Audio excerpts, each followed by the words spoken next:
What we need to find in terms of the lineup building, people out there chasing big cash, is where do they load up, at what position, who are the best guys? I've got my thoughts, but I mean, let's be honest, we're here for yours. So let's start at the guard position. Garion, start us off. Who do you like best? Well, I'm going to preface this by saying that Luka Doncic is in a fantastic spot. Anytime he's less than 11K, I think you have to seriously consider investing.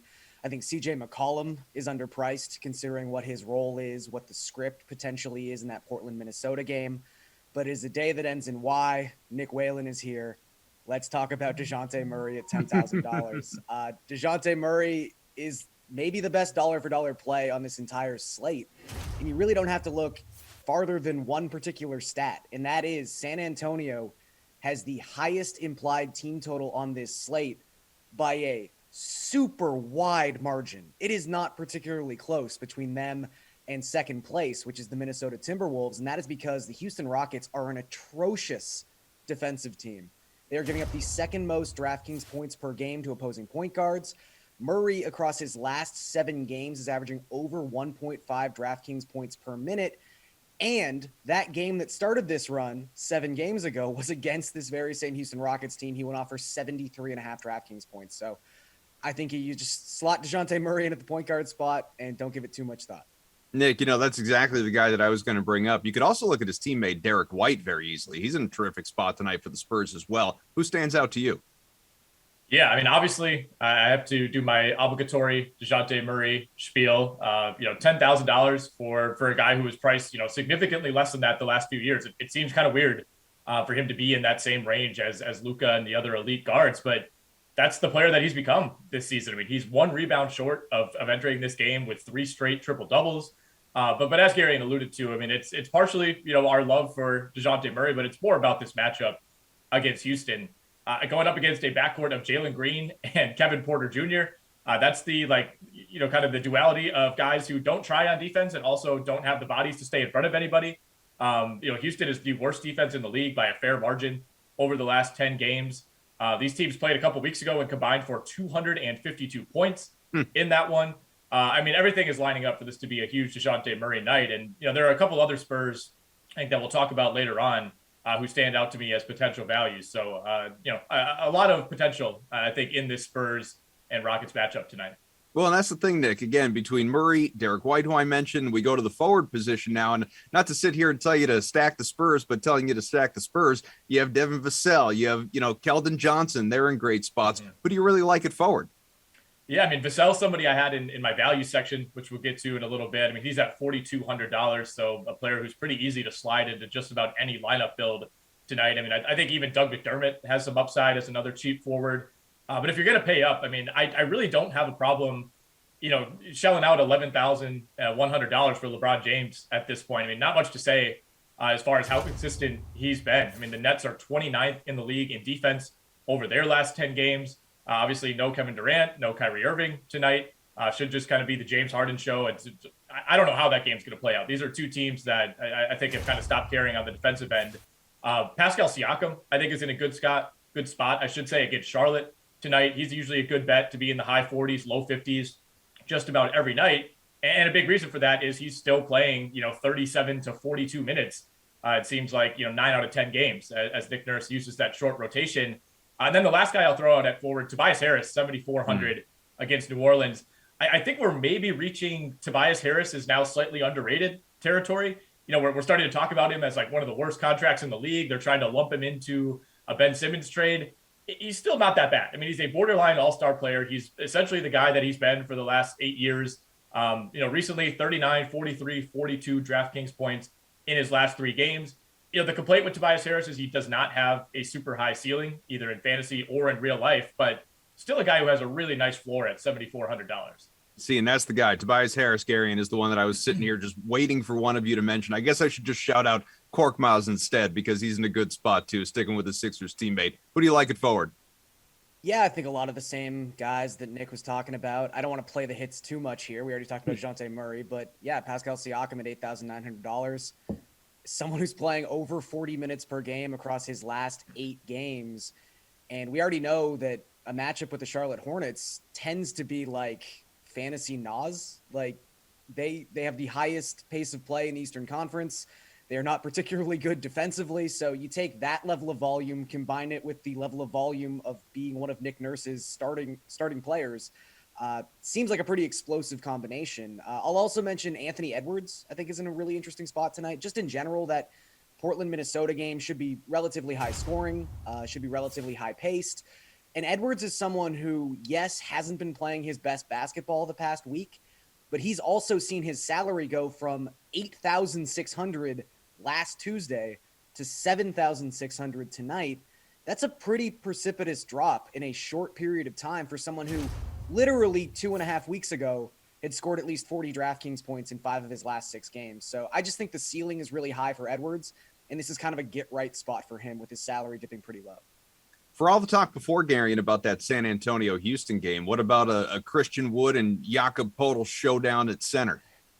I got no problem playing any Spur, really. But I think the whole point of this slate is to try to find enough money to stick Nikola Jokic in at center. Hopefully beside DeJounte Murray, if you can muster it. And maybe the Spurs can help get you there. But, I mean, I think the only thing that was surprising about the Denver-Detroit game on Sunday was that Jokic didn't finish with a triple-double. He still got to 62 DraftKings points, but this is someone who across his last 4 games is averaging over 1.8 DraftKings points per minute. And the beautiful thing from a DFS perspective about Denver is they're so bad when Jokic isn't on the court that you never really have to worry about blowout potential. I mean, we talked last week about Golden State going up against Detroit, and it was, I don't know if the starters are going to play enough minutes, et cetera, et cetera, et cetera. Denver does not blow teams out because they are arguably the worst roster in the NBA when Jokic is not available. So I think we see another relatively close game like we saw on Sunday, and I think the only difference this time for Jokic is he probably does end up with a triple-double. So I'm going to find a way to get Jokic into lineups.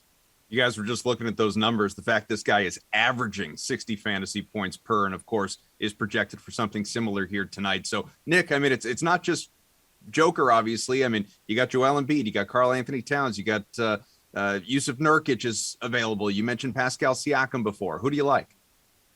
Yeah, I mean, Jokic versus Embiid is becoming a real debate night to night with how well Embiid is playing, but I still trust Jokic, even though you're paying up.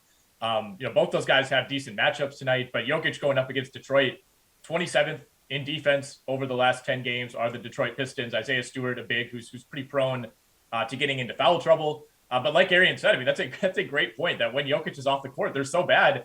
When's the last time you've really worried about Nikola Jokic not getting to 32, 33 minutes? It just doesn't happen. And it's kind of rare for a guy who has that kind of statistical upside to never really be in danger of a blowout. So it's a really good point.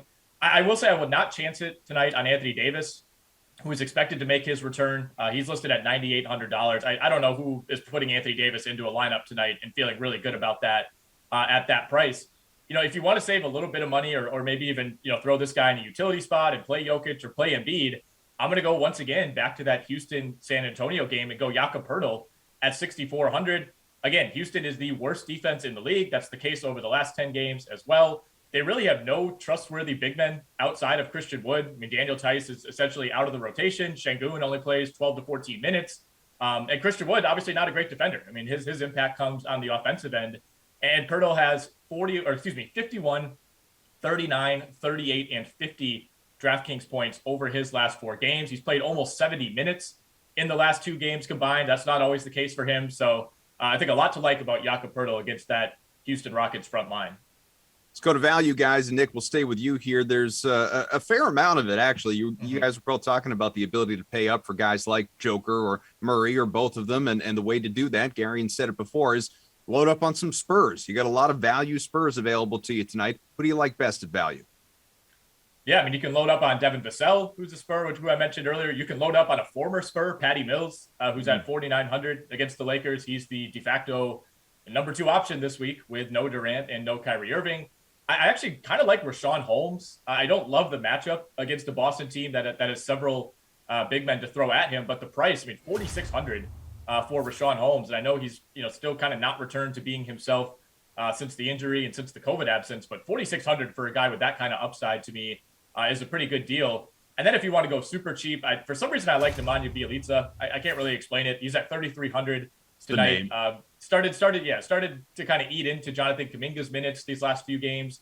with Draymond Green out. Not going to be a guy who, carries you to victory necessarily, but if you need to plug someone in for 3,300, Bielitsa is my guy. How about you, Garion?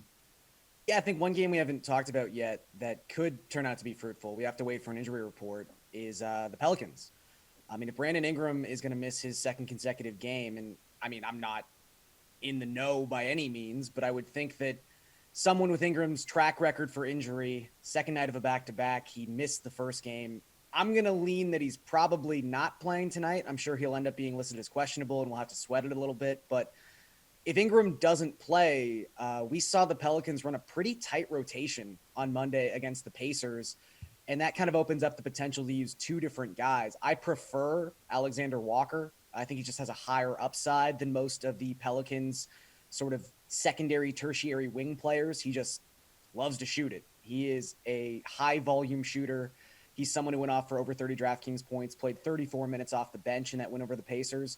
But you could also stick Garrett Temple into a lineup at 3,300. Maybe more of a cash game play than he's a GPP play. But I think both those guys are viable. I would lean towards Alexander Walker at 3.7 because, again, I just think he has that higher ceiling. But both guys are very viable if Brandon Ingram does end up not playing in this game. I'm going to mention a name just because we haven't for people to think about. Cameron Thomas for Brooklyn tonight. Consider it. Sub 4K. He's in a good spot. Guys, before we get you out of here, we need your Slate Approved pick. Garion, you go first. Favorite sportsbook play? Yeah, I'm going to go against my heart here and take the Charlotte Hornets plus 3.5 in Toronto. Not really much of a home court advantage in Toronto right now. Still no fans in the stands at Scotiabank Arena. The Raptors have looked pretty sluggish their last couple of games in Toronto with no fans, and Charlotte has just been incredible as of late on the road. They are 6-1 ATS their last 7 road games. They are 4-0 ATS their past 4 times as an underdog. And Toronto's also been just pretty bad offensively. Their last 7 games, they have the lowest true shooting percentage in the NBA by a pretty wide margin. So they just seem to be slumping right now, where Charlotte has really been quite good. So I'll take the points. Nick, your turn. Yeah, I like that call. Charlotte's starting to look a little bit better, at least by their standards, on defense. I'm going to go to the Dallas Golden State game. I like the Mavs plus 3.5 tonight at Golden State. I just don't really trust this Golden State team without Draymond Green, and we'll see if Klay Thompson comes back. He's having a little bit of an issue with that surgically repaired left knee. The Warriors just have not been the team I think that their reputation has belied. A reputation that they built over those first 15 or 20 games of the season. Golden State is 27th in offensive rating over the last 10 games. Steph Curry remains in a prolonged slump that dates all the way back essentially to Thanksgiving. And meanwhile, Dallas is playing arguably the best basketball in the NBA right now. Over their last 10 games, they're first in defense. They're second in net rating. Luka Doncic is kind of doing his usual second half turn on, maybe going to work his way back into the MVP race. I think this is a good spot for Dallas to take advantage of a Golden State team that seems to have lost its identity just a little bit.